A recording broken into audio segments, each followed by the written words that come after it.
Hola. Es para mí un honor presentarles a ustedes o compartir con ustedes el manejo quirúrgico de la lesión o la lesión quirúrgica de la vía biliar. Contamos en este momento con el profesor Valerio Guevara, maestro de generaciones. Es una persona que tiene mucha experiencia en el manejo de la lesión de la vía biliar, el manejo complejo del páncreas. Nos va a abordar sobre la prevención de las lesiones desde el punto de vista del cirujano y el manejo de estas. Y contamos con el doctor Julio César Ramón Castillo, quien es radiólogo intervencionista, pionero en esta rama, en el intervencionismo en Nicaragua, y nos va a abordar el manejo intervencionista de estas lesiones. Entonces vamos a tener 15 a 20 minutos de exposición por parte del doctor Valerio Guevara y luego con el doctor Julio Castillo. Le doy la palabra al doctor Valerio Guevara.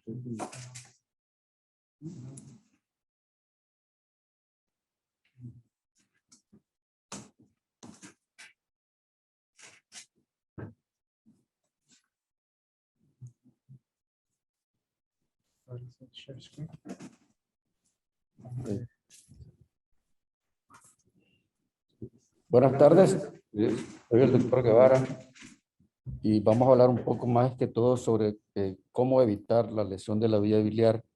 En particular, hablar de algunas concepciones o de algunos proyectos que se pueden realizar para disminuir la incidencia de la lesión de la vía biliar. Desde el avance de la colecistectomía de hacerla abierta a hacerla laparoscópica significó un cambio también en la incidencia de las lesiones de la vía biliar. En general se acepta que la colecistectomía abierta tiene un porcentaje de 0.1 a 0.2% y con la laparoscópica alrededor del 0.3 al 0.5%. Puesto en números, eso sería 1 de cada 500 casos o 3 de cada 1000 casos.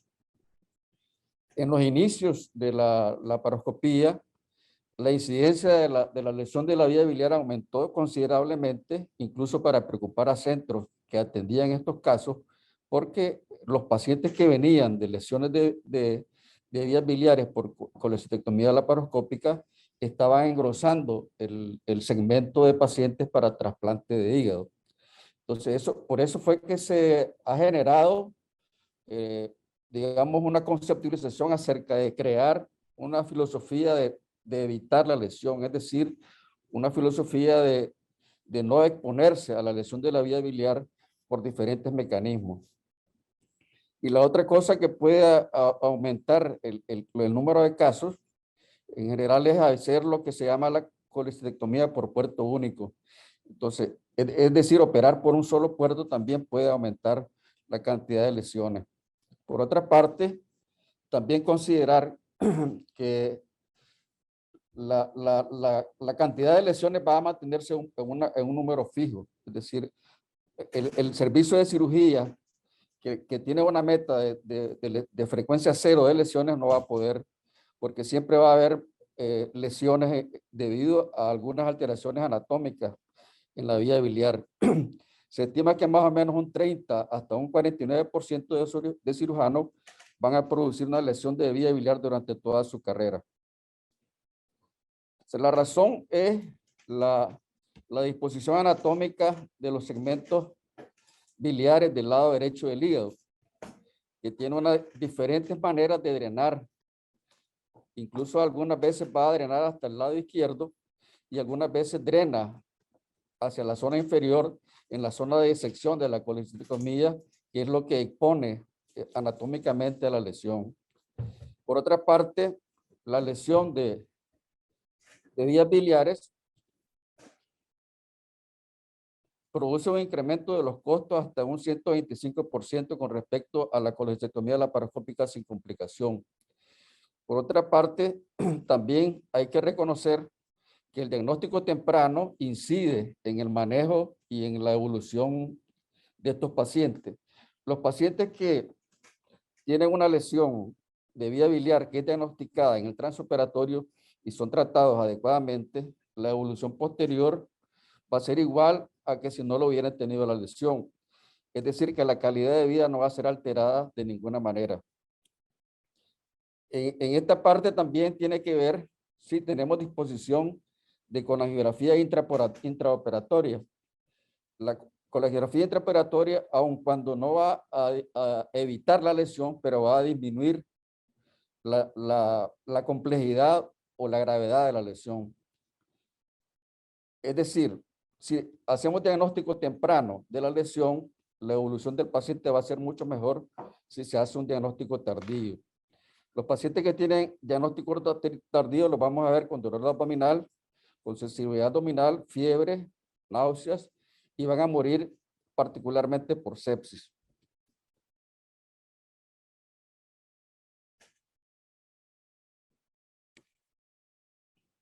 Entonces, lo primero sería, en los pacientes que van a ser sometidos a colecistectomía, una evaluación del riesgo, de la posibilidad de que vayan a tener una lesión. Entonces, los pacientes que son obesos, si están por encima de 25 kilos por metro cuadrado, van a tener más posibilidades de ser lesionados. Usualmente los varones tienen una mayor cantidad de frecuencia de inflamación crónica de la vesícula biliar, la edad mayor de 65 años, si tuvieron historia de colecistitis o pancreatitis y las cuestiones anatómicas, en particularmente la presencia de adhesión e inflamación. Si tienen cálculos impactados, si tienen una vesícula palpable y por otra parte también la experiencia del cirujano. En este sentido, lo que se ha analizado es que los cirujanos con experiencia son los que tienen más de 50 casos hechos por la laparoscopía. El problema aquí en Nicaragua ha sido que la densidad poblacional a veces no permite llegar a 50 casos para lo que se llama la curva de aprendizaje.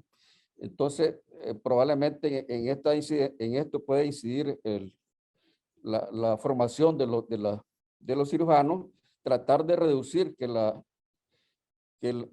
los casos hacer más casos durante los periodos de residencia, durante los periodos de entrenamiento. Y por otra parte también que el cirujano esté entrenado para el uso de la colangiografía intraoperatoria y el uso de lo que se llama la visión crítica de seguridad. La visión crítica de seguridad probablemente es uno de los mejores movimientos que se ha hecho para tratar de evitar la lesión de la vía biliar.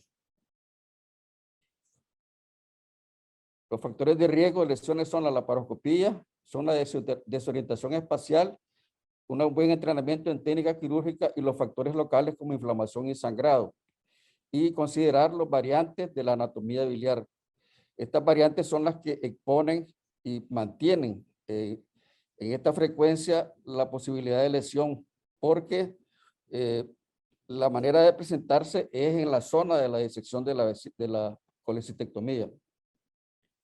Entonces, esta revisión es el desarrollo de una escala de dificultad para tratar de encontrar un punto de inflexión temprano para decidir si se continúa la operación por la laparoscopía o se abandona o se hacen métodos de rescate.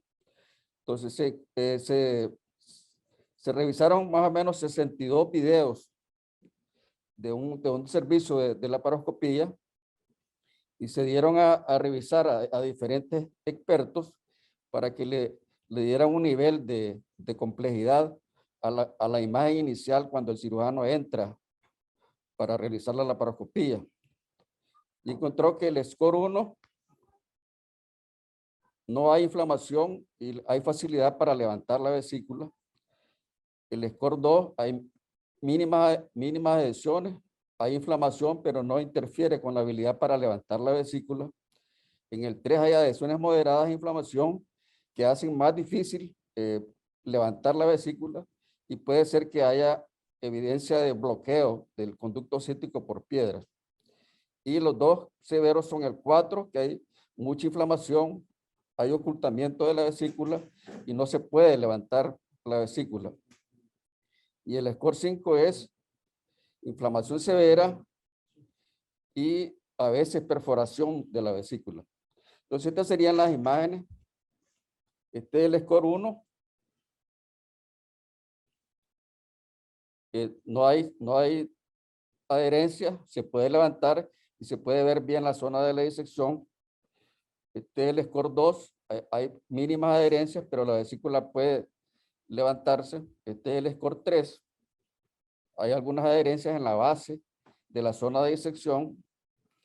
El score 4, que está completamente oculto, la vesícula biliar.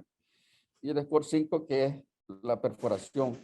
Entonces se encontró que cuando se le da score 4 y score 5, para el score 4 el punto de infección fue del 80%.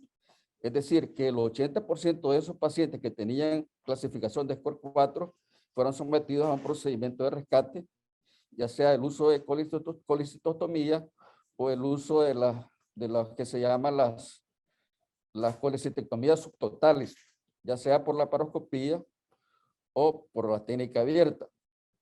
Y cuando el score se le dio 5, el 100% de estos pacientes tuvieron que ser sometidos a procedimientos de rescate. En este punto, una de las consideraciones es que abrir el paciente no te asegura que vas a poder completar la colecistectomía. Entonces, de cierta manera hay que abandonar el pensamiento del cirujano de que hay que completar la colecistectomía y desarrollar técnicas por vía laparoscópica para poder abordar estos pacientes y hacer colecistectomías subtotales en estos casos. Esto es más o menos un primer esfuerzo para tratar de que en los primeros 10 minutos el cirujano ya pueda darse cuenta de que va a tener que usar un procedimiento de rescate. Este probablemente es uno de los puntos en los que más se ha incidido para disminuir la frecuencia de lesiones, que es lo que se llama la ventana de seguridad de Strasberg. Eso implica la disección y el vaciamiento del triángulo hepatocístico y que solamente se llevan dos estructuras que son el conducto cístico y la arteria cística, y que uno pueda ver a través de la ventana el hígado. Entonces, en este punto es que probablemente los cirujanos en entrenamiento o los que entrenan a cirujanos, donde se puede hacer una mayor incidencia para tratar de disminuir la frecuencia de lesión de vías biliares, porque esto permite que uno pueda ver otras estructuras que puedan ir a través de esa zona. Entonces, se recomienda la división electroquirúrgica con el HOC, separar pequeñas cantidades de tejido y separar el tejido con disectores, etcétera, etcétera, para tratar de disecar esta zona con seguridad y lograr solo ver el conducto cístico y la arteria cística.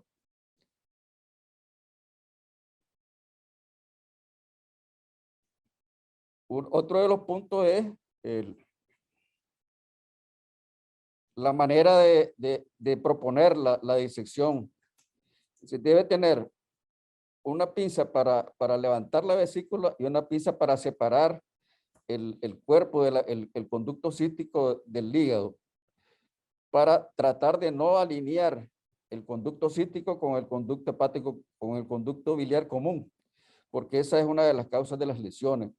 Entonces, en particular, los primeros casos deben hacerse de esta manera, usar los dos trócares de tracción, porque hay algunas escuelas que ahora han propuesto solamente utilizar 3 trócares y solamente utilizar este para la disección, pero es conveniente que para el entrenamiento sea usando las 2 pinzas de tracción. En este punto hay que considerar por qué no se alcanza, digamos, la ventana de seguridad de Strasberg. Entonces, hay que revisar imágenes preoperatorias para considerar las variantes anatómicas, particularmente conducto cístico y estructuras accesorias que vayan al conducto al triángulo hepatocístico. Hay que movilizar la arteria cística, considerar la inflamación, en particular lo que se llama colecistectomía difícil, en particular cuando hay inflamación aguda de la vesícula o inflamación crónica. Y evitar la exposición inadecuada, particularmente la retracción. Cuando la vesícula está muy distendida, ayuda la descompresión de la vesícula y a veces notar si hay un cálculo grande en el infundíbulo y en particular reconocer si el paciente tiene lo que se llama un síndrome de Mirice.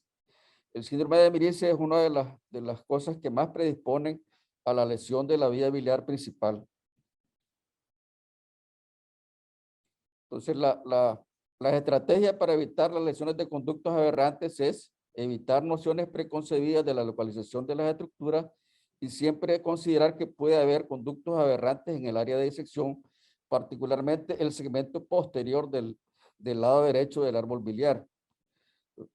Por otra parte, siendo que estos conductos pueden ser pequeños, hay que dividir pequeñas porciones de tejido cuando se trabaja en el triángulo hepatocístico y llevar la disección hasta la ventana crítica de seguridad antes de sacar conclusiones acerca de las estructuras. Entonces, este punto es entrenar bien para lograr la ventana de seguridad de Strasberg, porque en ocasiones, aun cuando se revisan los reportes de la operación, se anota que se realizó la ventana de seguridad de Strasberg, pero cuando se revisan los videos de las operaciones, se encuentra de que no se realizó completamente. Entonces, los mecanismos de lesión son identificación errónea del conducto cístico, levantar en carpa el conducto biliar común, las variantes anatómicas que son las que hacen que la lesión de vía biliar se mantenga en términos fijos. Y por otra parte, cuando hay sangrado, hay que hacer hemostasia urgente, poner muchas grapas probablemente va a predisponer a la lesión. Y el otro punto es acerca de las lesiones térmicas. El uso concienzudo de las técnicas de electrocoagulación es importante porque son causas de lesión de tipo quemadura en la vía biliar. Esta es la consideración de la identificación errónea, que se interpretó que este es el conducto cístico, hay pérdida completa de una parte del conducto biliar común. Esto es por tracción excesiva, se produce lo que se llama el conducto biliar en carpa, se secciona en 2 puntos y por la colocación muy baja en el cístico de las grapas para control del cístico. En este punto siempre decimos que es mejor un cístico largo que un colodeco estrecho. Entonces, considerar siempre dejar un pequeño segmento de conducto cístico y no aplicar las grapas tan bajo. En esto es que las consideraciones sobre de que la lesión de vía biliar siempre va a existir y lo que hay que tratar de hacer es de minimizarla o de reconocerla en el transoperatorio o en el postoperatorio inmediato. Es que el segmento posterior del lado derecho del árbol biliar puede drenar en diferentes posiciones, incluso puede drenar hasta en el conducto cístico, que probablemente es una de las lesiones que si lo encuentra probablemente va a cortar en esta zona sin haberlo notado preoperatoriamente. Y incluso el segmento posterior de la vía biliar puede drenar en el lado izquierdo también. Esto predispone a lesión, pero durante las hepatectomías del lado izquierdo puede lesionar este conducto. En este caso hay que ponerse por arriba del plato del ligamento de Arancius para poder evitar esta lesión. En de las lesiones térmicas, el uso del electrocauterio fue diseñado para control de vasos sanguíneos, de hemostasia.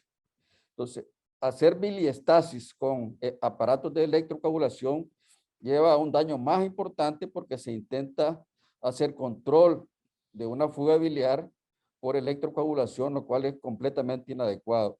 Entonces, si tiene una fuga biliar, tiene que averiguar de dónde viene o cliparlo, pero no intentar hacer bilistasis con electrocoagulación. Entonces, en particular,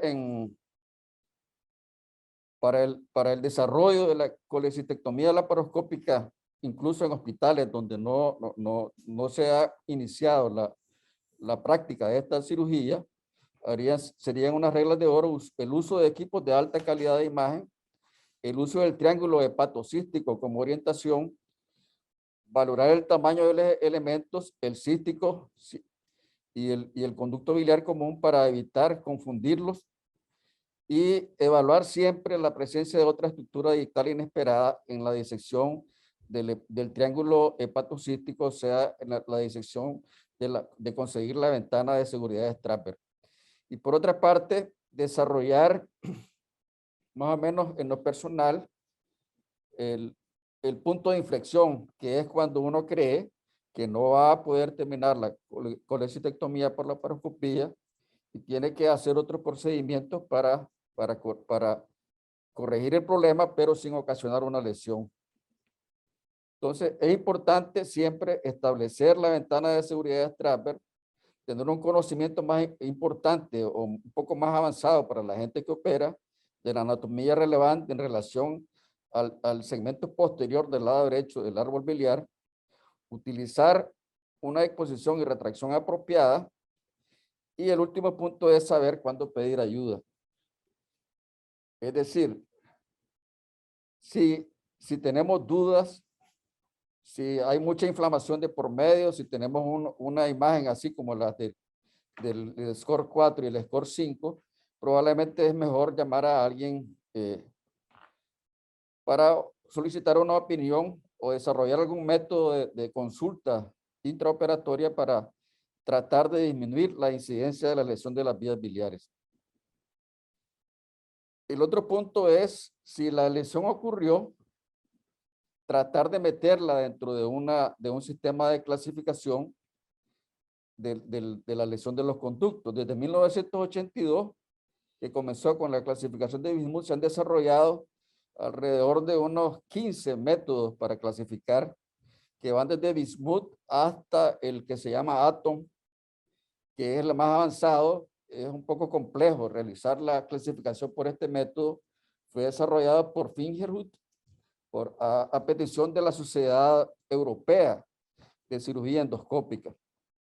Probablemente Atom es una de las mejores clasificaciones para tratar de manejar de acuerdo a la lesión, de acuerdo a la lesión, el procedimiento indicado. Pero la mejor, para la que ha demostrado más utilidad, porque se puede relacionar la lesión con el manejo, ya sea manejo por un equipo multidisciplinario, por un radiólogo intervencionista o un gastroenterólogo especialista en endoscopía, para poder resolver este tipo de problemas cuando se ocasionan. Strasberg, aun cuando no es la más avanzada, probablemente es la que es de más utilidad conocer y manejar para tratar de meter dentro de esa clasificación los pacientes que tienen una lesión de vías biliares. El problema de esta Strasberg es que no toma en consideración las lesiones vasculares, que las lesiones vasculares cuando se presentan aumentan considerablemente la mortalidad y la mala evolución de estos pacientes, en particular cuando se ha seccionado la arteria hepática derecha, que ocurre durante procedimientos de laparoscopía, o lesión del sistema porta del lado derecho, que ocasionalmente puede llevar a necrosis del lado derecho del hígado. El otro punto importante en cuanto al manejo es aplicar un nivel de severidad a la lesión. Entonces, el nivel de severidad va a ayudar a decidir cuál es el procedimiento que se va a realizar. El nivel 1 son los tipos A y D de Strasberg. Son lesiones laterales que no producen discontinuidad del árbol biliar y que pueden ser tratadas con procedimientos endoscópicos o procedimientos de radiología intervencionista. El nivel 2, que también a veces necesita cooperación del gastroenterólogo y el radiólogo, resulta en lesiones axiales con una sola discontinuidad del árbol biliar, y el nivel 3, que son lesiones axiales que resultan en 2 o más discontinuidades. Entonces, dependiendo de la complejidad, va a ser el ofrecimiento de diferentes procedimientos endoscópicos o de radiología intervencionista o de cirugía. Una vez que se ha decidido que el paciente tiene una lesión de vía biliar alta, el manejo quirúrgico debe ser realizado con una derivación hepático-yeyunal. Con esto, el problema es, si se diagnostica la lesión durante el intraoperatorio y se va a decidir hacer el procedimiento, tiene que, una de las cosas que ocurre es que si el cirujano inicial tiene suficiente habilidad y experiencia o está entrenado para este tipo de procedimientos, el paciente va a evolucionar como que si no hubiera tenido la lesión.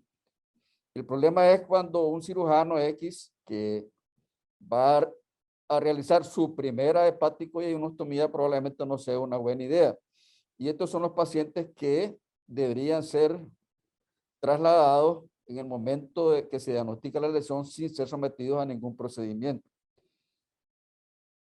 En este punto también implica algunas consideraciones sobre la vascularidad del sistema biliar. Si la unión de los conductos está conservado, durante el procedimiento hay que tratar de no ir más allá por detrás de los conductos, porque eso va a ocasionar mala evolución por producción de estenosis en la sutura.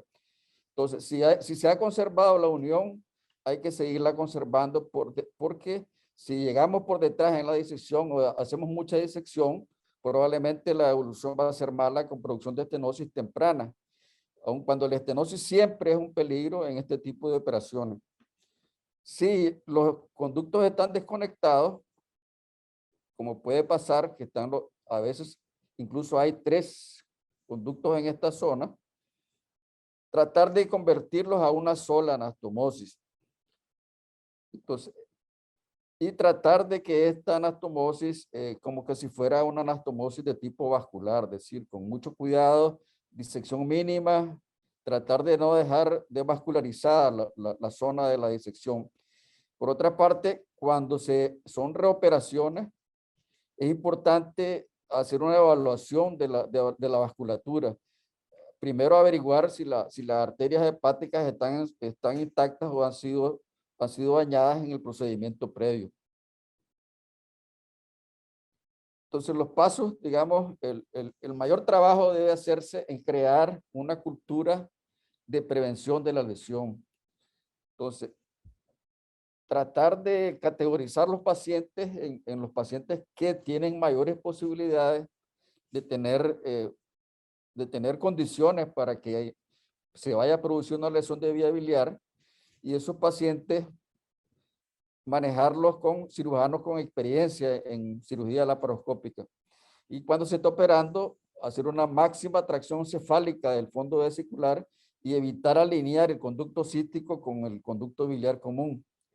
Retracción lateral e inferior de la bolsa de Hartmann para evitar eso de la alineación, y iniciar la disección alta en el cuello de la vesícula y llevarla de lateral a medial, y luego hacer una disección en la serosa de la vesícula biliar, liberar el cuello de la vesícula del lecho hepático y exponer la anatomía del triángulo hepatocístico y obtener siempre que se pueda la visión crítica de seguridad. Entonces, en este punto es si se obtiene la visión crítica de seguridad o si no se llega a alcanzar. Si no se llega a alcanzar la visión crítica de seguridad, es mejor hacer procedimientos de rescate, ya sea una colecistotomía o un procedimiento de colecistectomía parciales. Colocar los clips bajo movilización directa desde el puerto subsifoideo Y si hay alguna duda, realizar una colangiografía intraoperatoria en el momento de la operación. En conclusión, se acepta que las lesiones de la vía biliar pueden ser graves y mortales cuando el diagnóstico es tardío, y aún con diagnóstico temprano su resolución impone grandes retos. Independientemente del método para la colecistectomía, es de vital importancia un buen conocimiento de la anatomía del árbol biliar y aceptar que la normalidad es que sea anormal. En particular, tener mucha consideración sobre el punto de drenaje del segmento posterior del árbol derecho de la vía biliar. La resolución es compleja en algunas ocasiones. Los objetivos son restaurar el tránsito biliar y corregir la anatomía y tratar de evitar complicaciones futuras. En particular, tratar de evitar la estenosis de la sutura, la estenosis de la anastomosis, y tratar de evitar las reoperaciones porque a la larga estos pacientes van a desarrollar alteraciones hepáticas que lo pueden llevar a una cirrosis biliar secundaria. Actualmente la endoscopía y la radiología intervencionista juegan un papel preponderante y fundamental en el puente desde el momento de la lesión hacia el tratamiento definitivo. En este punto es donde la consideración a hacerse es que un solo cirujano o un solo médico probablemente algunos de estos pacientes no van a ser suficiente, los va a rebasar el problema. Entonces, crear un equipo multidisciplinario en los hospitales en los que intervenga un endoscopista y un radiólogo intervencionista a la par del cirujano.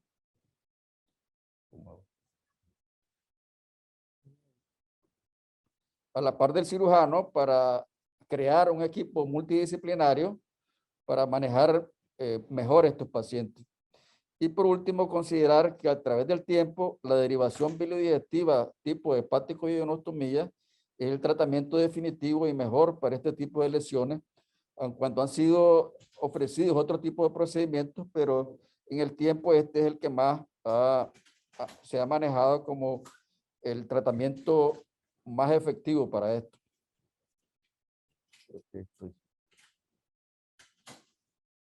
Ya. Sí, voy a... ¿No se escucha? No. Estoy silenciado. Bueno, está hablando.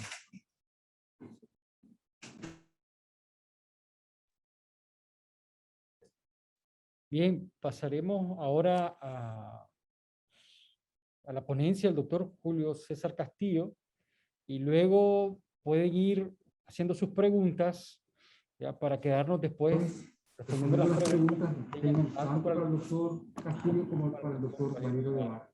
Así que procedemos a escuchar al doctor Julio Castillo. Compartir. Ok. ¿Se mira ahí bien? Ok. Bueno, vamos a continuar. Yo voy a hablarles lo que es la parte de radiología intervencionista en el manejo de las lesiones quirúrgicas de la vía biliar. Como sabemos, las lesiones de la vía biliar es una complicación peligrosa de la colecistectomía. Déjenme mover esto que me está...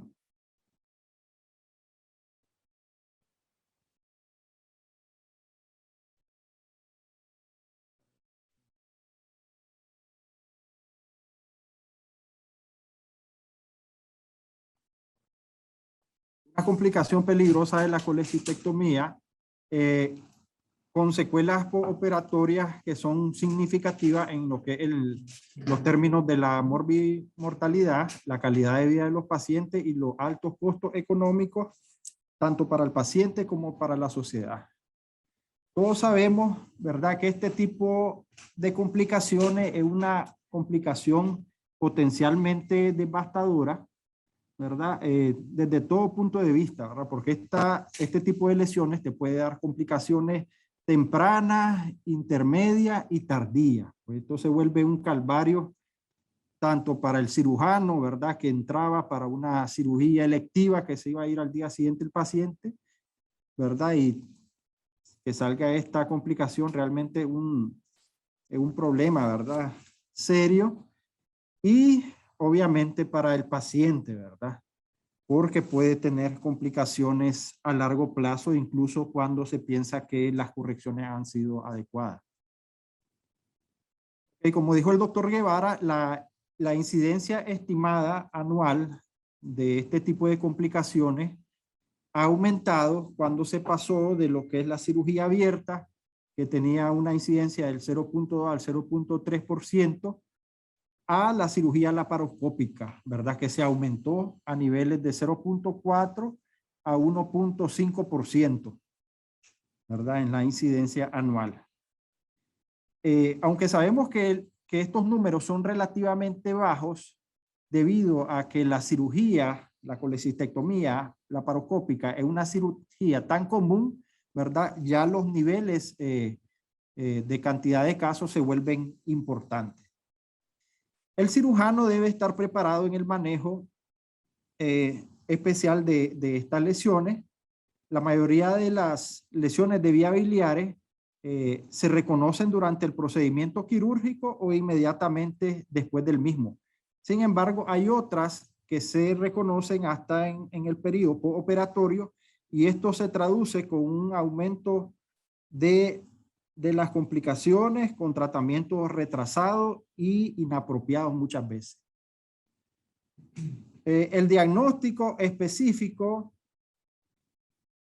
y una precisa descripción de la lesión de vía biliar acelera el proceso y toma de decisiones y aumentará la posibilidad del tratamiento exitoso. La elección y el momento oportuno de la estrategia reconstructiva adecuada tiene un papel fundamental en el largo plazo. Como sabemos, el manejo de este tipo de lesiones iatrogénicas son un manejo de tipo multidisciplinario.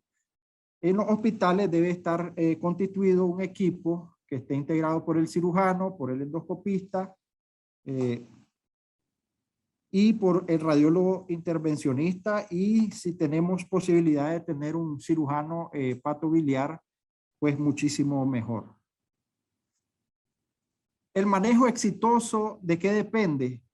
Básicamente depende del tipo de lesión al cual nos estemos enfrentando, su localización, su extensión, el tiempo al diagnóstico, factores que compliquen, como pueden ser compromiso de estructuras vasculares, que la lesión sea por un mecanismo térmico, la condición del paciente, obviamente, la disponibilidad que tengamos de contar de un cirujano hepatobiliar experimentado y que tengamos equipos de intervencionistas tanto endoscópicos como radiológicos. Todo eso es vital para el éxito del tratamiento de estas lesiones. Lo que es la clasificación de las lesiones de vía biliar, como dijo el doctor Guevara, existen múltiples clasificaciones, son importantes para saber el tipo de lesión que tenemos y cómo nos vamos a enfrentar a ellas. La primera es la de Bismuth, han sido múltiples, y la última que se está utilizando por la European Society Endoscopic Surgery del 2013 es la ATOM. Esa ATOM implica factores anatómicos, el tiempo de la detección de la lesión y el mecanismo que se produjo. La clasificación de Bismuth de 1982, pues la más, digamos, sencilla. Como explicó el doctor, ya hay otras clasificaciones que son más prácticas, como son la de Strasberg. Este tipo de clasificación, así de manera rápida, básicamente las que son A, B, C y D son lesiones que se consideran hasta cierto punto menores, ¿verdad? Y las de la estadio E ya son lesiones más severas, ¿verdad? En la clasificación de ATOM, una clasificación, como dije, un poco más compleja. Esta clasificación es adecuada cuando nosotros vamos a hacer un estudio de investigación en grandes centros, porque se toman en cuenta casi todos los factores ¿verdad?, que intervienen en la evolución y el pronóstico de una lesión de vía biliar. Ahí intervienen lo que son los factores anatómicos, ¿verdad? Se toman en cuenta, digamos, todo lo que son los niveles de la lesión de vías biliares mayores y lesión de vía biliar menor. Por ejemplo, una lesión en conducto de Luschka. Se toma en cuenta si fue por una oclusión o por una disección, si fue completa, parcial, ¿verdad? Si fue con pérdida de tejido, si hubo lesión vascular, se describe qué estructura vascular se comprometió, el tiempo de la detección que se hizo el diagnóstico, si fue un diagnóstico temprano durante la cirugía, early intraoperatory o early postoperatory o tardío, ¿verdad? Y el mecanismo por el cual se produjo, si fue mecánico o fue a través de un dispositivo generador de energía. Entonces tenemos una situación. Nosotros, digamos, la mayoría de las lesiones las detecta el cirujano a la hora del procedimiento quirúrgico, ¿verdad? Que se da cuenta. Si eso ocurre, lo ideal es que el cirujano repare esta lesión, ¿verdad? Eso es lo ideal. Entonces, siempre y cuando, ¿verdad?, tenga experiencia en esto, ¿verdad? Si el cirujano experimentado, puede reparar inmediatamente la lesión. Si no es experimentado, como expresó el doctor Guevara, ese paciente debe ser, se deben de colocar drenaje y debe ser referido, ¿verdad? Pero básicamente en el diagnóstico temprano, durante la cirugía, lo ideal debe ser que se repare inmediatamente. Hay un estudio bien interesante, ¿verdad?, en lo que analizan este aspecto de la reparación inmediata y concluyen que la calidad de vida después de una lesión de la vía biliar es comparable a una colecistectomía sin incidentes siempre que la lesión se diagnostica intraoperatoriamente, ¿verdad? Esto se aplica básicamente a las lesiones que son menores principalmente, ¿verdad? Entonces tenemos este gráfico, en este estudio compararon los pacientes con lesiones intraoperatorias y compararon los pacientes controles que eran de colecistectomía sin complicaciones. Y la evolución de estos pacientes fue similar, pero en los cuales se hizo un diagnóstico tardío, ¿verdad? La evolución fue inadecuada, ¿verdad? Esto demuestra la importancia de lo que es hacer un tratamiento correctivo inmediatamente, preferiblemente transoperatoriamente. Se sugiere el uso de la que es la colangiografía transoperatoria para hacer el diagnóstico temprano de las lesiones de vías biliares y la reparación intraoperatoria siempre que sea posible.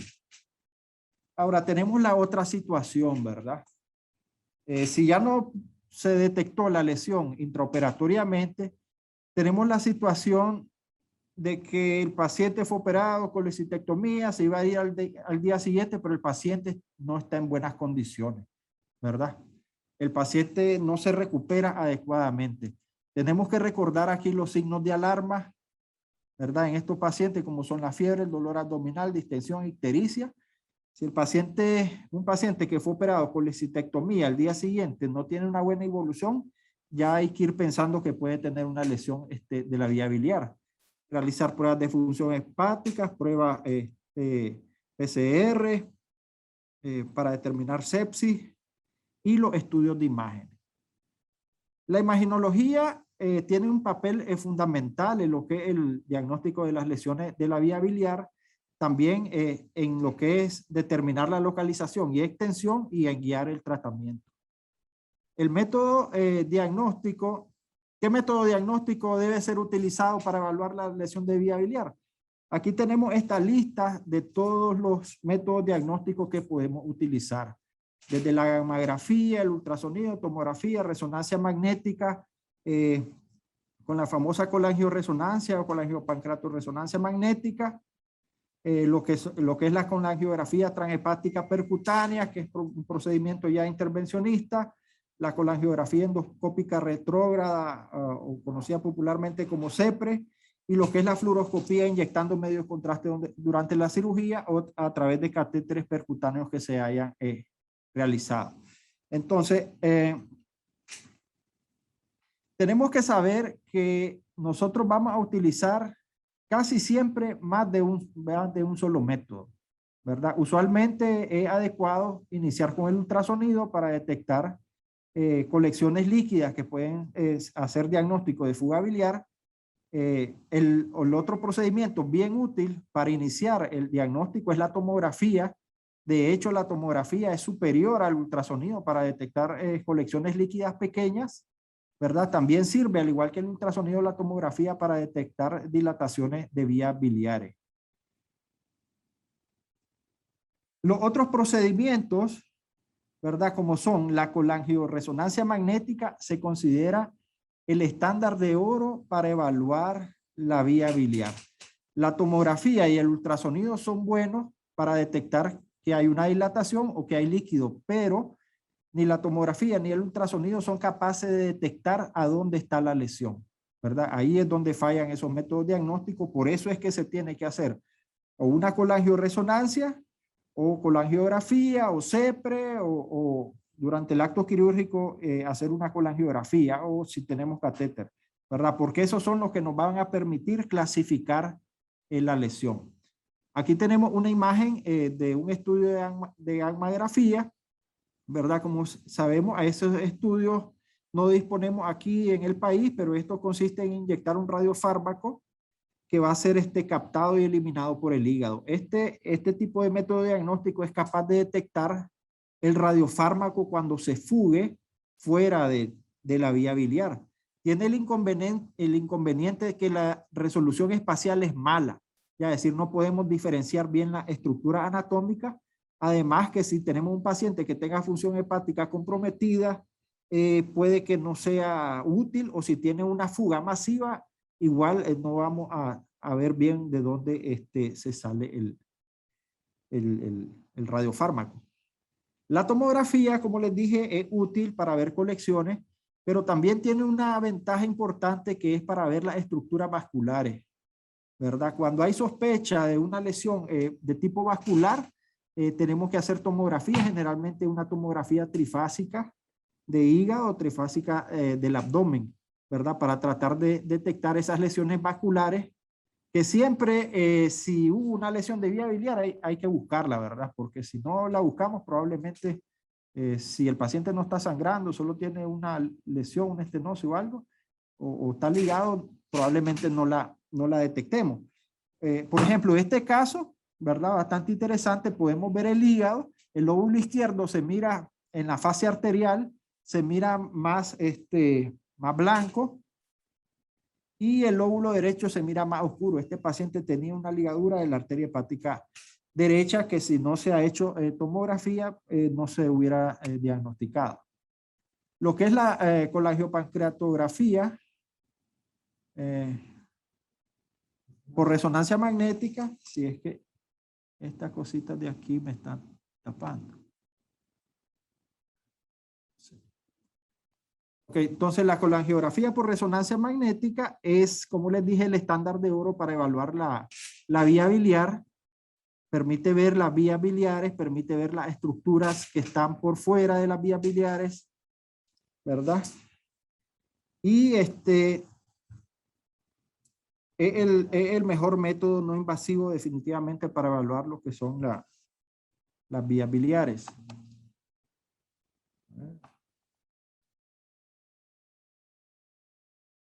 Con respecto a la resonancia magnética, hay un nuevo medio de contraste que todavía no se ha introducido a Nicaragua, está en proceso de registro por Bayer, que es el medio de contraste hepatoespecífico.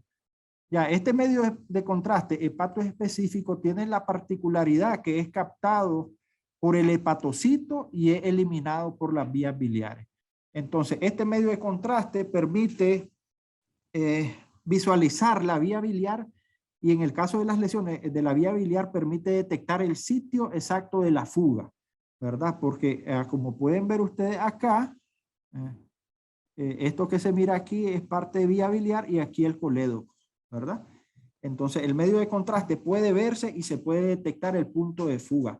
Tenemos que este método de hacer una resonancia magnética y colangioresonancia magnética con un medio de contraste hepato específico tiene una eficacia casi del 100% para detectar lo que son las fugas biliares y el punto de fuga. También es útil para diferenciar distintos tipos de lesiones del parénquima hepático. Por ejemplo, aquí la del lado izquierdo es una hiperplasia nodular focal. Como sabemos, los nódulos de hiperplasia captan, ¿verdad? Están hechos de hepatocito y van a captar este medio de contraste. En cambio, la del otro lado es una metástasis que no hay hepatocito y no va a captar el medio de contraste hepato específico. Entonces es bien útil para diferenciar, hacer diagnóstico diferencial entre lesiones. Ok, lo que es la CEPRE y la colangiografía percutánea son métodos diagnósticos muy útiles. Tienen la ventaja que uno puede ver de manera directa la fuga, ver el punto de fuga del medio de contraste, pero tiene el inconveniente, por ejemplo, en el caso de la CEPRE, que si hay una obstrucción por ligadura o un cálculo, no va a haber más distal, ¿verdad? Dentro de la vía biliar, o viceversa, en el caso de una lesión, ¿verdad? Que uno haga una colangiografía percutánea, y haya cálculo o esté ligado, no va a haber la parte distal, ¿verdad? Ese es el inconveniente que tenemos. Aparte que son procedimientos intervencionistas que pueden haber complicaciones. En la CEPRE, por ejemplo, una complicación bastante temida y que no es bastante rara es la pancreatitis, ¿verdad? Y no queremos a veces meter agregar otra complicación al paciente ya cuando la tiene.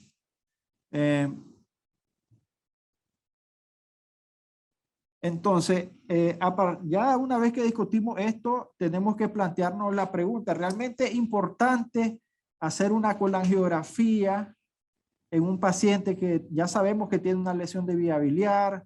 ¿Por qué no vamos y lo operamos directamente sin hacer tanto eso de colangiografía? No tenemos colangioresonancia en el hospital, vamos y lo operamos, ¿verdad? Esto ya está claro.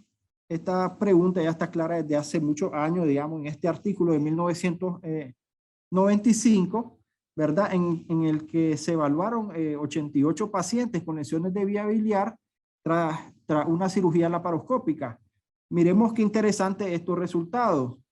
Cuando no se obtuvo colangiografías previas, las operaciones no tuvieron éxito en el 96% de los casos. Es decir, nos metimos solo con que sabíamos que había una lesión de vía biliar, no sabíamos ni de qué tipo, y los resultados, ¿verdad? Malos casi en la totalidad de los casos. Ahora, cuando los datos colangiográficos estaban incompletos, no tuvieron éxito en el 69% de los casos. Es decir, la falta de información colangiográfica completa condujo una operación inadecuada y dañina, ¿verdad? Esos fueron los resultados que arrojaron en este estudio. Sin embargo, cuando la colangiografía fue completa, la primera reparación fue exitosa en el 84% de los casos. Es por esta razón, ¿verdad?, que si un paciente con lesión de vía biliar que no se detectó intraoperatoriamente debe ser estudiado y adecuadamente con una colangiografía. Ok, entonces tenemos que la lesión de vía biliar puede producir muchas complicaciones, como pueden ser fuga biliar, puede haber bilioma, coleperitoneo, peritonitis biliar, absceso abdominal, ictericia, colangitis, cirrosis biliar secundaria a una estenosis crónica o lesiones vasculares. Dependiendo del tipo de lesión, el manejo puede ser endoscópico, percutáneo, quirúrgico. Este esquema de tratamiento, este algoritmo, es básicamente en los casos postoperatorios detectados, ¿verdad? Que ya no fueron detectados en el transoperatorio, pues postoperatorio. Entonces, esto lo clasifican en lesiones menores y mayores. Cuando son lesiones menores, ¿verdad? Que son las de Strasberg AD, ahí es donde interviene, digamos, lo que es la parte intervencionista principalmente. Bueno, si el cirujano hizo una operación y dejó dreno y miró fuga de bilis en el dreno, puede tomar la actitud de no hacer nada, observar al paciente, ¿verdad? Obviamente por corto periodo de tiempo para ver si eso, si se detiene el proceso, pues. Entonces, esa puede ser una opción. Si empeora el paciente, ya debe solicitar al médico gastroenterólogo a que le coloque un stent y le haga una esfinterotomía, ¿verdad? Porque si hay una fuga y es pequeña, con un stent y descomprimiendo puede resolver el caso, ¿verdad? Si la fuga es pequeña. Ahora, si el paciente presenta una colección, ¿verdad? No se le puso dreno, hace un ultrasonido, mira una colección, ahí llamamos al radiólogo intervencionista para que le ponga un catéter de drenaje, ¿verdad? Ya en los casos de lesiones mayores, el tratamiento varía en base al tiempo en el cual nosotros hacemos el diagnóstico. Si el diagnóstico se hace antes de las 72 horas, el paciente puede ser, en una lesión mayor, puede ser operado directamente con una hepatoidionotomía. En los casos de que ya se haga el diagnóstico entre las 72 horas y las 3 semanas, ya tiene que ser evaluado con calma, ver qué es lo que tiene el paciente, si tiene una fístula, qué es lo que tiene, y muchas veces se maneja, digamos, con radiología intervencionista para mejorar las condiciones del paciente, dar terapia de suplemento, antibiótico, controlar cualquier complicación que tiene, y posteriormente se somete a la cirugía, ¿verdad? Okay. Ahora, el manejo inicial de un paciente con una lesión de vía biliar se centra en estabilizar el estado del paciente, hacer drenaje de biliomas de acceso, establecer un drenaje biliar y obteniendo la caracterización con la angiográfica completa de la lesión. Ok. El tratamiento, ya enfocándonos un poco en lo que es la radiología intervencionista, básicamente nosotros lo que hacemos son drenar biliomas, drenar abscesos abdominales, hacer drenajes transhepáticos percutáneos, dilatación de estrechez de vía biliar, colocación de stent biliar y manejo de complicaciones que a veces pueden ser secundarias a los mismos procedimientos que hagamos de manera percutánea. Los tratamientos endoscópicos y radiología intervencionista pueden ser definitivos o pueden ser ayudantes a la reparación de una cirugía que puede ser definitiva para tratar las complicaciones también puede ser postquirúrgica. Con respecto a los biliomas, ¿qué es lo que les podría decir? Tenemos que, si hay colecciones en el lecho vesicular que uno sabe o sospecha que puede ser bilis, eso debe de drenarse rápidamente. Ya, eso no se puede esperar, no hay que andar dándole muchas vueltas. Si uno sospecha que es bilis, hay que colocar un drenaje, porque la demora se asocia con una mayor incidencia de complicaciones graves, como son abscesos, colangitis y sepsis. Desafortunadamente los síntomas abdominales cuando el paciente tiene biliomas son leves y eso usualmente retrasa lo que es el diagnóstico. Y afortunadamente la mayoría pueden ser drenados fácilmente por vía percutánea. Lo que es la colangiografía transhepática percutánea y la colocación de drenaje biliar percutáneo, eso se realiza principalmente para descomprimir la vía biliar, para desvío del flujo de la bilis o para ambos. La técnica de realizar el drenaje biliar percutáneo ya es bien conocida por todo el mundo.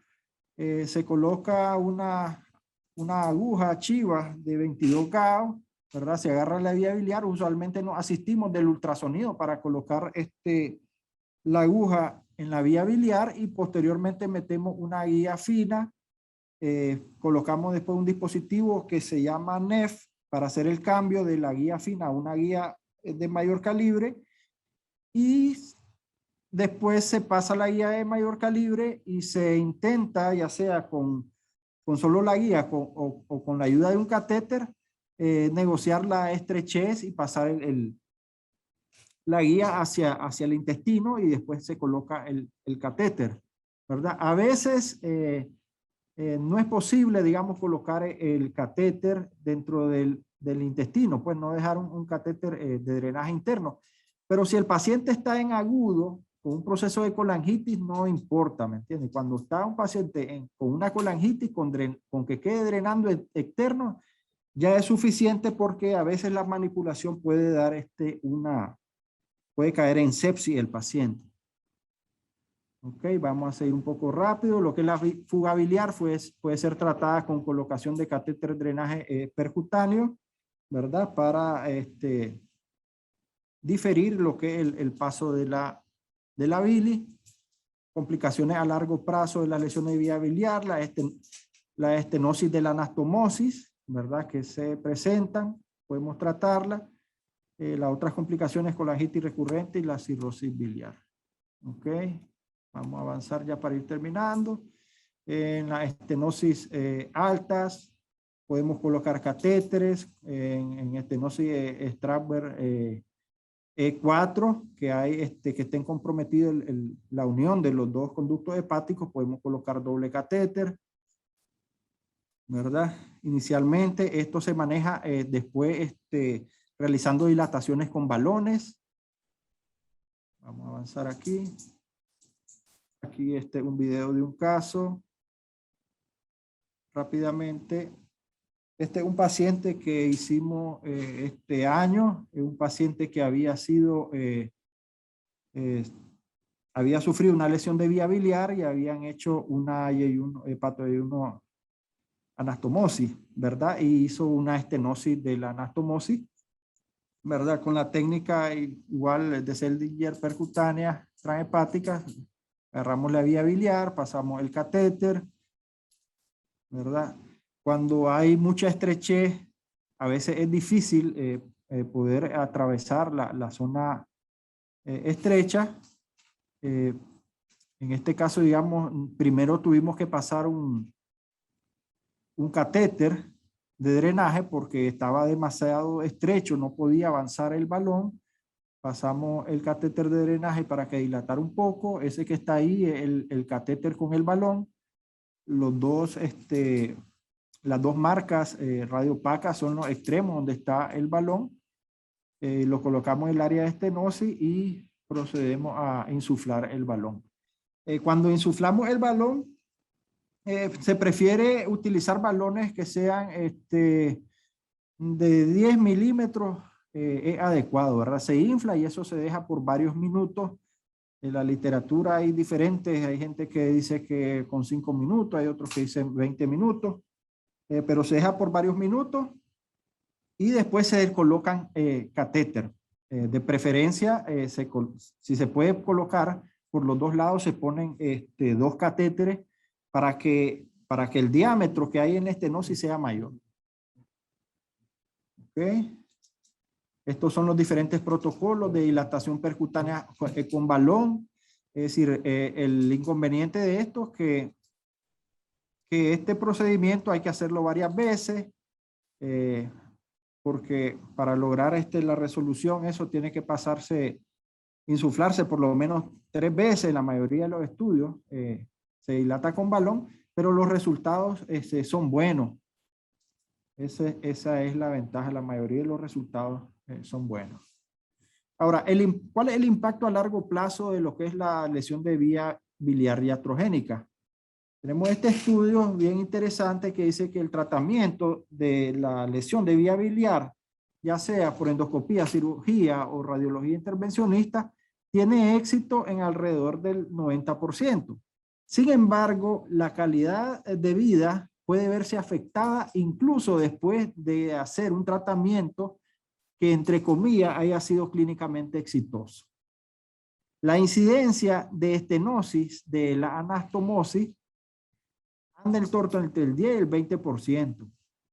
El tiempo que es para la formación de esta estenosis puede andar entre 11 y 30 meses y la mortalidad a largo plazo de la lesión de vía biliar es de 1.8 y 4.6%. Entonces, en la estenosis de la anastomosis realizadas con dilataciones con balón, en este estudio alcanzaron un éxito a largo plazo del 77%. Y la cirugía tuvo recurrencia de estenosis en un 21%. Es decir, tanto la realización de procedimientos de dilatación con balón como la cirugía andan en resultados más o menos similares.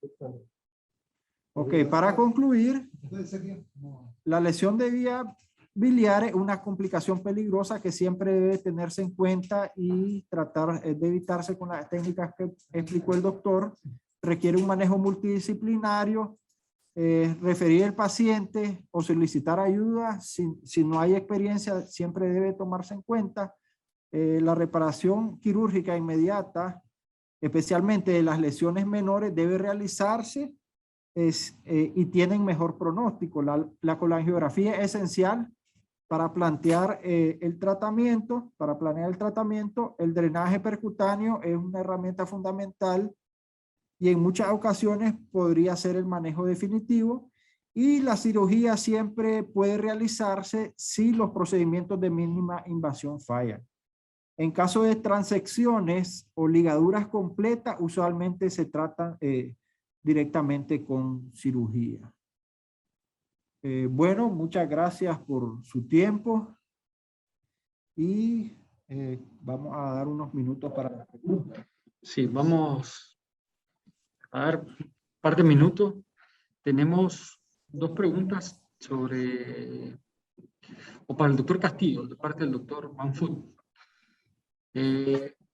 ¿Cuál es, sobre el uso de stent durante la derivación transanastomótica? ¿Cuáles son las consideraciones para el doctor Julio Castillo? Y una vez que se ha realizado una derivación biliodigestiva y está obstruido, ¿cuál es el rol de la radiología intervencionista? Okay. La primera pregunta es: ¿cuál es la consideración de los stents? ok. Sí, mire, los stents deben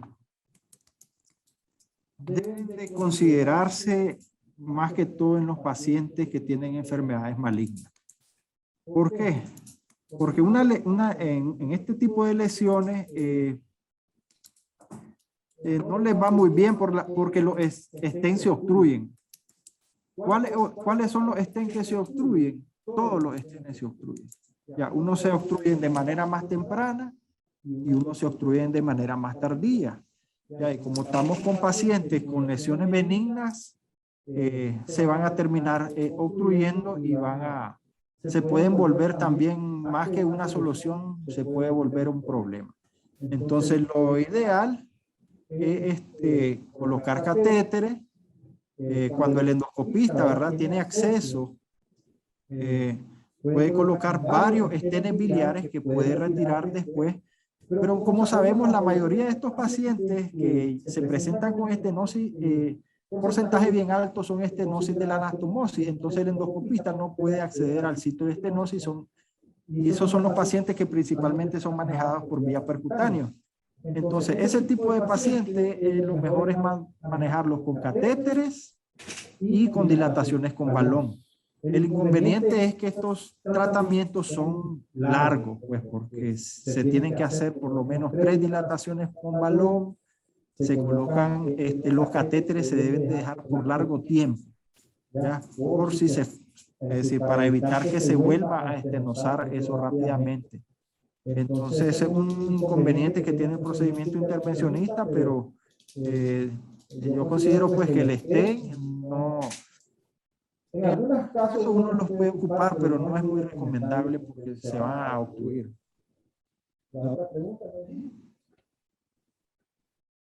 La otra, pues, el rol que tiene el intervencionismo cuando hay una estenosis. Ok, cuando hay una estenosis, es vital el procedimiento intervencionista percutáneo. Bueno, de manera, ya saben ustedes que si está dilatada la vía biliar para colocar un catéter a un intervencionista, pues no debería de ser un mayor problema. Entonces, es fundamental porque tratamos la colangitis, que al fin y al cabo el manejo inicial de estos pacientes debe ser controlar la infección, la colangitis que puede tener el paciente. Ya después que controlas, ya puedes planear varias cosas. Si lo vas a operar, lo puedes operar. Si hay una estenosis que puedes pasar y dilatar un balón, igual puedes intentarla, ¿verdad? Pero estos son los pacientes que son ideales para manejo intervencionista. En el caso que esté totalmente ligada a la vía biliar, que no puedas pasar, pues por lo menos sirve para una terapia, digamos, ayudante para que el paciente vaya después a una cirugía ya en mejores condiciones.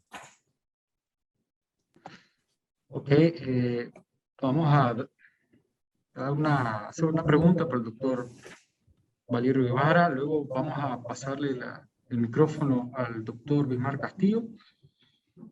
Bueno, dos preguntas, una que hace el señor Douglas Padilla, su opinión sobre la fluorescencia en la CoreLab. Yo también quería preguntarle no solo el rol de la fluorescencia, sino el rol de fotografiar el área de seguridad de Strasberg. Y una pregunta que va más allá, ¿cómo podríamos nosotros influir para que esa curva de aprendizaje en la nueva generación, o sea, no termine con un alto índice de lesión quirúrgica de la vía biliar?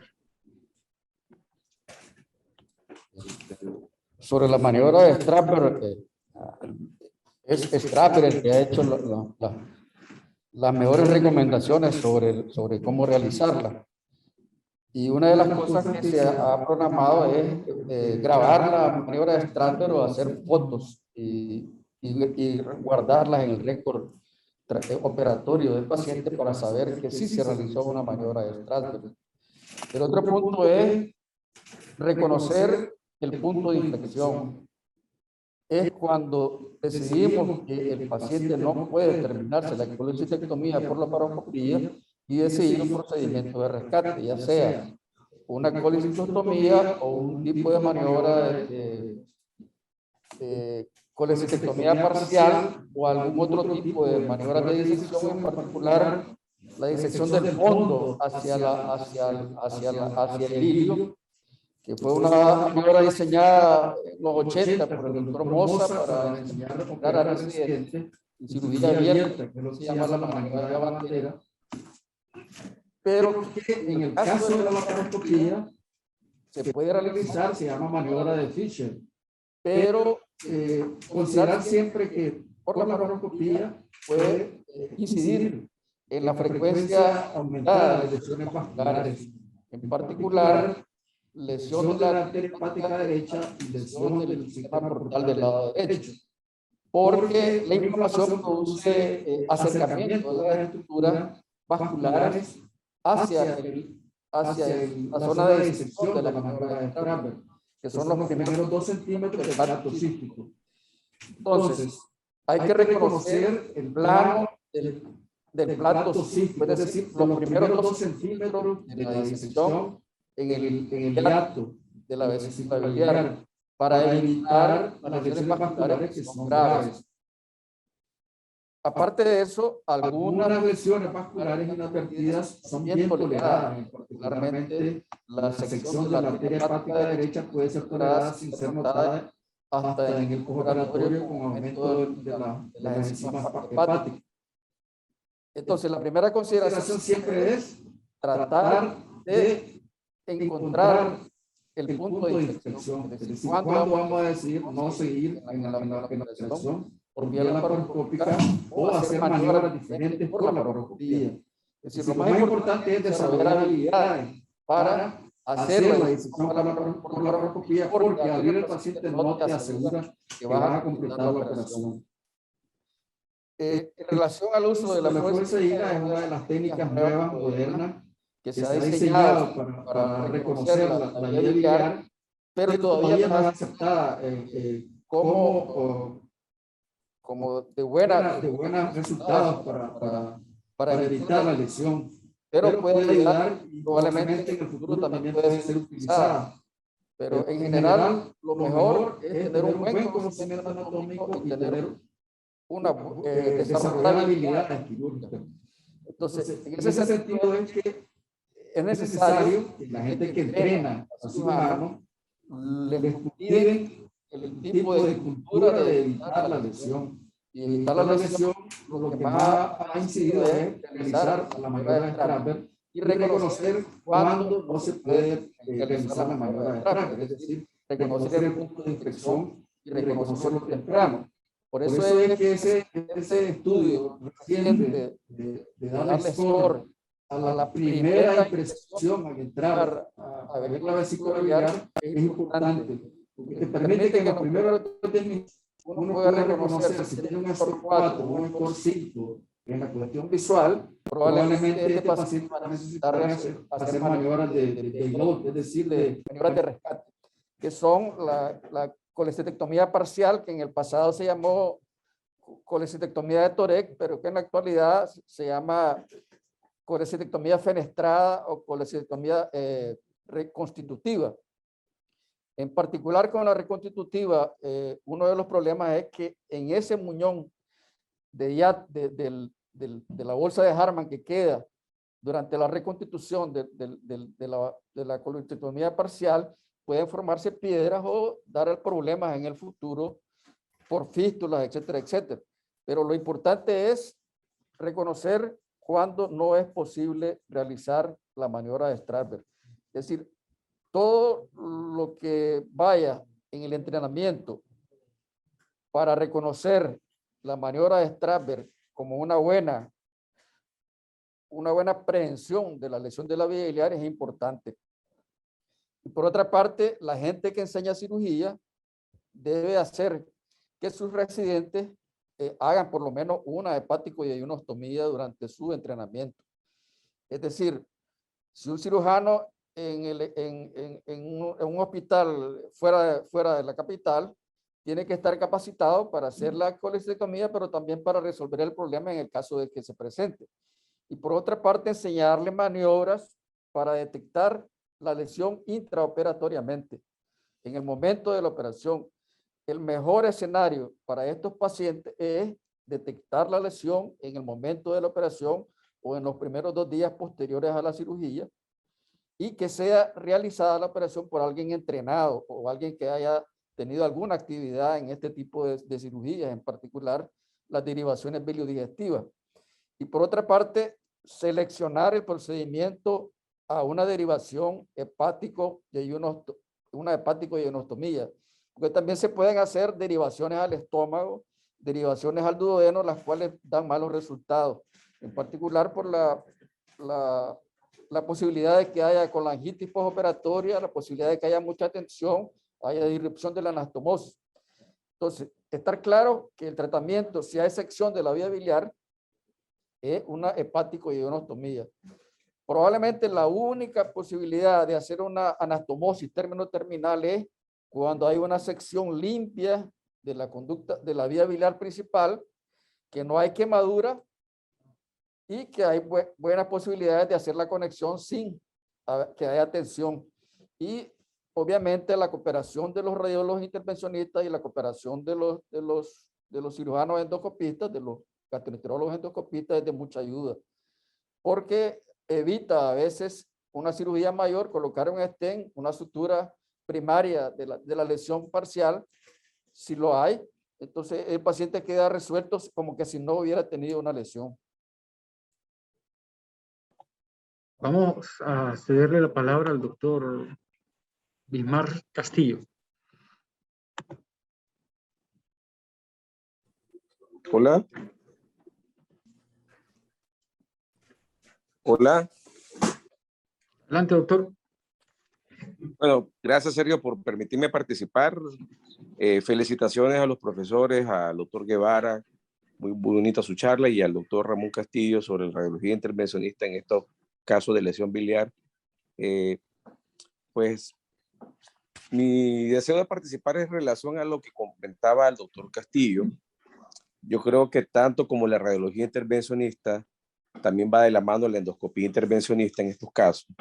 Y no hay que olvidarse que ambas son realmente de mucha utilidad, ya sea en el como primera opción la parte endoscópica y como segunda opción la parte de radiología intervencionista. La pregunta que le hacían hace un momento, doctor, en relación a las posibilidades de colocación de stent, hay que recordar que a pesar de que las lesiones malignas son más factibles de manejarse con stent, sin embargo, las lesiones benignas son más fáciles de acceder cuando no está obviamente seccionada por completo la vía biliar y se puede realmente sesionar pues estos tratamientos con dilataciones periódicas y llevando, cuando preguntaba el doctor sobre el stent, llevando la vía biliar por lo menos a un diámetro de 1 centímetro. De esa manera usted perfectamente puede citar al paciente cada 2 o 3 meses y colocar un stent y llegar hasta 3, 4 stents de 10 French para llegar a un diámetro aproximado de 1 centímetro o un poquito mayor. De esa manera usted puede mejorar muchísimo al paciente y en forma temprana, cuando el paciente tiene por lo menos de 8 semanas después de la lesión, el paciente le puede ir muy bien. Lo malo es cuando es muy tardío, la lesión se ha dejado pasar y entonces ahí es un poco más difícil obviamente poder ferulizar la vida con un stent. Y por otro lado hay que recordar algo muy importante, que no solo contamos con stent plástico, pues como decía el otro Castillo, no se tapan los stent plásticos, se tienden a tapar, perdón, pero tenemos la ventaja de poder utilizar un stent metálico, que hay stent metálicos totalmente cubiertos o recubiertos, si fuera el caso, de que el paciente ya no tenga la vesícula para no obstruir el cístico, en el cual es un stent que tiene un diámetro mayor de 10 milímetros y que obviamente va a rehabilitar por completo al paciente, dejándole el stent hasta por 6 o 8 meses y poder retirarlo después en un procedimiento. Entonces hay que recordar que tenemos la opción de los stents metálicos, que aunque es un poco más costoso, pero puede evitar un procedimiento en un paciente que tiene sepsis, colangitis y que obviamente puede estar en unas condiciones muy delicadas. Recordemos que una gran parte de estos pacientes se presentan en condiciones muy delicadas, es decir, tienen colección, entonces es importante trabajar unidos con el radiólogo, el cirujano, para poder rehabilitar a estos pacientes. Y por otro lado también, en el caso, porque también existe en Nicaragua, en el caso en el donde no se pueda lograr por vía endoscópica o por vía radiológica, hay que recordar también que en el caso de sección completa, tenemos la opción de poder hacer una derivación vía endoscópica a través del ultrasonido endoscópico. Ya hay una experiencia documentada, evidencia científica de que se puede, a través del hepático izquierdo, se puede rehabilitar la vía biliar a través de una hepático gastroanastomosis con una prótesis de acercamiento en el cual se puede evitar pues realmente que el paciente tenga complicaciones. O en el mismo caso, si la lesión se encuentra en la parte distal de la vía biliar, cerca del ámpula, pues se puede hacer una hepático-duodeno, una coledocoduodeno con prótesis a través de ultrasonido endoscópico para poder rehabilitar al paciente. O sea que no nos quedemos con la idea que solo existe esto. Actualmente ya es en los hospitales de referencia se usa prácticamente como primera opción la vía endoscópica y obviamente aunado siempre a la opinión del radiólogo y el apoyo de decidir de hacer una derivación ya sea vía percutánea, ¿ya? De tal manera que pues realmente es un campo muy, muy importante de tomar en cuenta y de poder detectarlo a tiempo, ¿verdad? Entonces, básicamente, pues muchas gracias y felicidades a los expositores. Sí, agradezco al doctor Bismar Castillo su punto de vista, pero hay que recordar que el tratamiento definitivo de una lesión quirúrgica de la vía biliar, de una sección completa, estamos hablando de una lesión de Strasberg-E, pues termina siendo una derivación biliodigestiva. Obviamente el abordaje percutáneo o endoscópico debe ser considerado como el inicio del tratamiento para la estabilización del paciente. Vamos a cederle la palabra al doctor Ignacio Molina y luego al doctor Julio Castillo para luego terminar con el doctor Bacon sobre este brillante conferencia.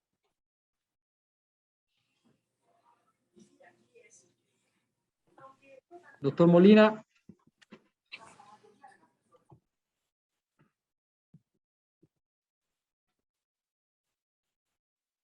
Bueno, no está. Julio, ¿puede hablar? Sí, agradezco el comentario del doctor Bismar, que tal vez igual no me expresé bien. Bueno, yo me refería a los stent, digamos, de autoexpandibles, por ejemplo. A ver, ¿cuál es el punto del stent? ¿Por qué me refiero que el stent, digamos, en lesión benigna no se ocupa, que no sé qué? Yo me refiero, digamos, el stent que no puedes retirar. A ese es el stent que yo me refiero. Ya, obviamente, si vos podés colocar múltiples stent por vía endoscópica, los cuales lo ocupás para dilatar la estenosis y después lo podés retirar, perfecto. Eso es lo que se hace y todo lo que explicó el doctor, eso pues definitivamente. Yo lo que me refiero, digamos, en pacientes que tienen una estenosis de una anastomosis bilientérica y, por ejemplo, le vamos a poner un stent autoexpandible que no vamos a poder retirar, salvo que sea con una cirugía, ¿verdad? Entonces, un stent que no podemos retirar se va a tapar. A eso es lo que me refiero, ¿verdad? Entonces, digamos, por eso es que en la estenosis anastomosis bilientérica es preferible manejarlo con catéter y con balones de dilatación, porque el stent, aunque tenga un diámetro grande, es decir, en un paciente una lesión benigna que tiene que tener el resto de su vida, se va a terminar obstruyendo, pues. Pero sí, definitivamente, el manejo endoscópico con colocación de múltiples stent para dilatar es adecuado, ¿verdad? Es adecuado. Bueno, vamos Julio, a leer las preguntas. Ya, lamentablemente el tiempo se nos ha extendido. Voy a pasarle después la propuesta al doctor Bacon para ver si hacemos otra charla solo de casos, ¿ya? Directamente de casos para ver sus preguntas, ya basándonos en una clasificación homogénea que puede ser una clasificación de Strasberg o la clasificación de Atom, pero sí sería bueno un simposio donde invitemos a los endoscopistas, al doctor Julio Castillo y al doctor Guevara y algún otro cirujano y a discutir casos clínicos debido a importante tema en este ámbito. El doctor Manfut preguntaba al doctor Guevara sobre la fuga de la derivación biliodigestiva cuando reoperar, y el doctor Molina nos pregunta sobre la incidencia de síndrome post-colestectomía en colestectomía parcial y la necesidad de reoperar o no a estos pacientes. Entonces,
me tienen que conseguir rehabilitar.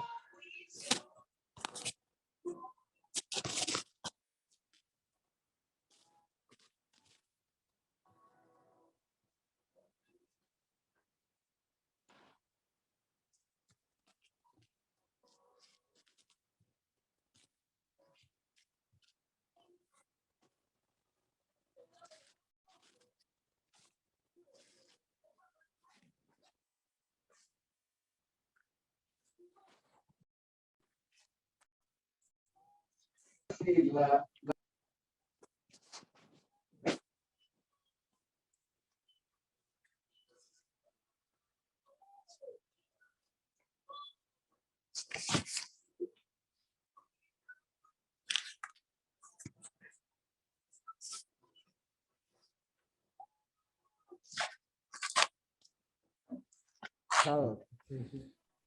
entonces, bueno, estaba mudo, vamos a repetir. Entonces, decía que la fuga después de la anastomosis tiene que ver con la calidad de la anastomosis. Entonces, tratar de hacer una anastomosis de alta calidad es importante. Y por otra parte, diagnosticar si la fuga depende de la propia anastomosis o depende de un conducto que no fue incluido en la anastomosis, particularmente el segmento posterior del lado derecho del hígado, que puede drenar a veces al conducto cístico, a veces al conducto hepático derecho, incluso a veces puede ir hasta el otro lado al conducto hepático izquierdo.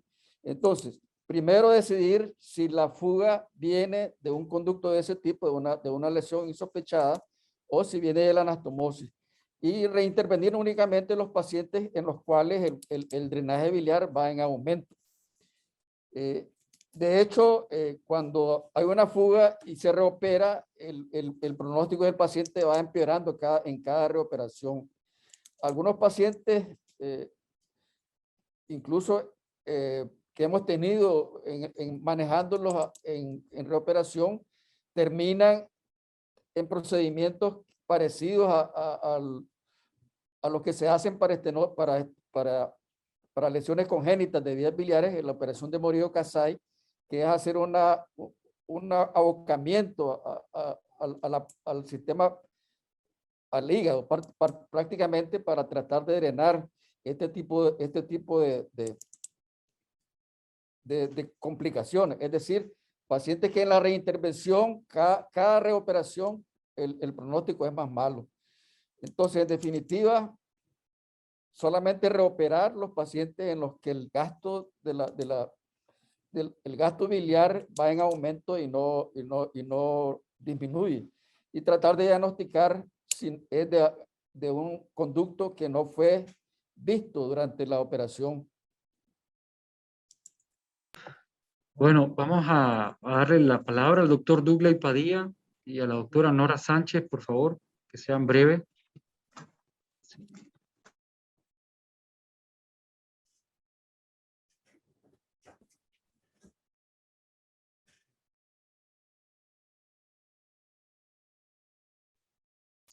Aló. Sí, te escuchamos. Sí. Bueno, saludos a todos. Muy interesante la plática de hoy.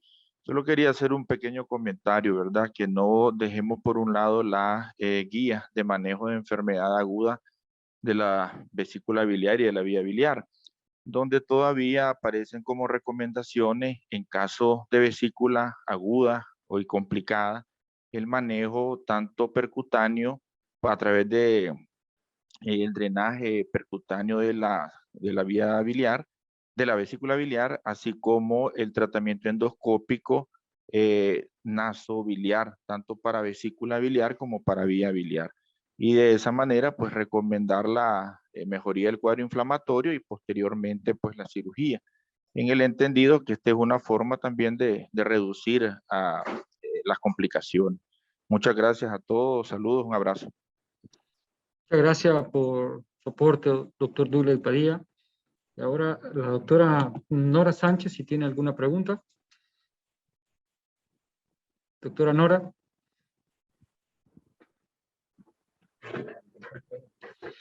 Sí. No, está arriba. Estaba arriba. Sí. Adelante, doctora, adelante.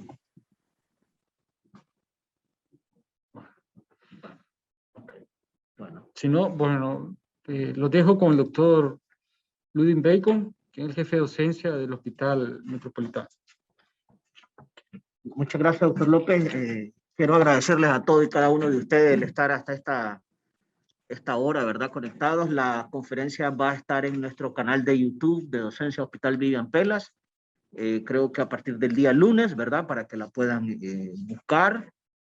Pues ya de antemano nos comprometemos a brindar otro tema a la brevedad que obviamente aborde este tópico tan amplio, ¿verdad? Y de mucha controversia y discusión para todos y cada uno de ustedes como cirujanos.